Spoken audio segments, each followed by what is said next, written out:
देश के यशस्वी प्रधानमंत्री जी इस देश के लिए इतिहास रचने का काम करते हैं।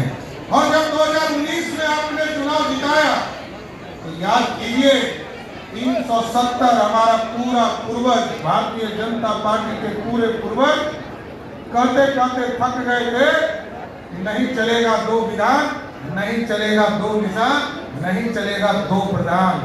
कहते कहते थक गए थे, कभी किसी ने नहीं बदला। लेकिन ये सौभाग्य भी रविशंकर जी को ही मिला कि 370 को काटकर कचरे के ढेर में फेंकने का काम किया साथियों। और साथियों आपने देखा इस देश को श्रेष्ठ बनाने में आज देश के यशस्वी प्रधानमंत्री जी लगे।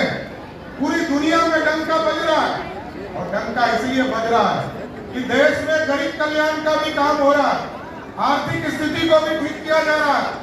और जिस अंग्रेजों ने 5 साल तक 200 वर्षों तक इस देश पर हुकूमत किया, उस देश ने आर्थिक तौर पर दुनिया में खड़ा हुआ। और आज सोचिए साथियों, जिस भारत को हम लोग चौथा दुनिया कहते थे, 4th वर्ल्ड कहा जाता था, वो आज आर्थिक स्थिति पर खड़ा हुआ है। और आज दुनिया में दिखता है कि मोदी का पूरा डंका पूरी दुनिया में बन रहा है। इसका कारण एक ही है, भाजपा के एक कार्यकर्ता लगकर भाजपा के उम्मीदवार को जिताने का काम करते हैं। इसलिए साथियों हम आग्रह करना चाहते हैं कि आज दुनिया में 12वें स्थान से 5वें स्थान पर आ गए। हम सोने की चिड़िया कहते थे इस भारत।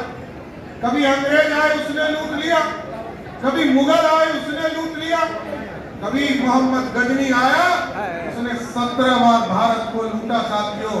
लेकिन अब मोदी जी ने कहा सोने की चिड़िया नहीं बनाना है, सोने का शेर बनाना है जो दुनिया में दहाड़ने का काम कर सकेगा। इसलिए भारत को श्रेष्ठ बनाने के लिए और गरीब कल्याण का काम पूरे देश में आप देख रहे हैं। अभी कई लोगों के बीच में आप जाते हो, मोदी जी ने कहा पहले आए 2014 में तो कहा कि हम गांव-गांव बिजली पहुंचाने का काम करेंगे। फिर नीतीश कुमार जी से जब हमारा समझौता हुआ 2017 में, तो मोदी और नीतीश ने कहा कि हम घर घर बिजली पहुंचाने का काम करेंगे। और इस बार मोदी जी ने कहा शहर हो कि गांव हो, जो गरीबी रेखा में आते हैं, जो गरीब साथी हैं, उसके बिजली बिल को ही 0 करना है। अब बिजली बिल उत्पन्न ही नहीं होने देना है, अब सोलर युक्त बिजली देना है। इसलिए साथियों हम आग्रह करेंगे, गरीबों के कल्याण की चिंता आदरणीय प्रधानमंत्री नरेंद्र मोदी कर रहे हैं। और यहाँ से रविशंकर जी चुनाव जीत कर जाएंगे। और ठीक कहा ऋतुराज जी ने, इस बार सारा रिकॉर्ड तोड़िए। ये इस बार रिकॉर्ड पटना साहब में बनाकर इस बार 400 पार देश में करेगा।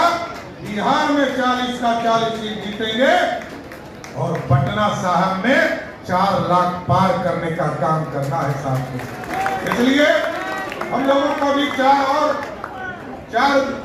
जगह पर और सभा में, नामांकन सभा में जाना है साहब। और मेरी पूरी शुभकामना है कि आदरणीय रविशंकर प्रसाद जी यहाँ से चुनाव जीतकर देश के यशस्वी प्रधानमंत्री जी को अपने पूरे देश को आगे बढ़ाने में जो योगदान देना है उसमें साथ देने का काम करें। और मैं आश्वस्त होकर जाऊँ ना साथियों, पूरी भाजपा की टीम, एनडीए की टीम, पक्का ना? तो माला पहनाओ, अभी तो नॉमिनेशन करने जा रहे हैं, पक्का ना?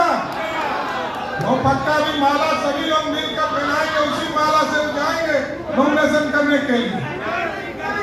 हाँ पक्का 4 लाख पार ना? पक्का। चलिए बहुत बहुत धन्यवाद। आज एक साथी अखिल भारतीय कुशवाहा महासभा के प्रदेश के अध्यक्ष नरेश कुशवाहा जी भारतीय जनता पार्टी की सदस्यता ग्रहण करेंगे, तो उनका भी सदस्यता हम लोग ग्रहण कराते हैं। बहुत बहुत धन्यवाद।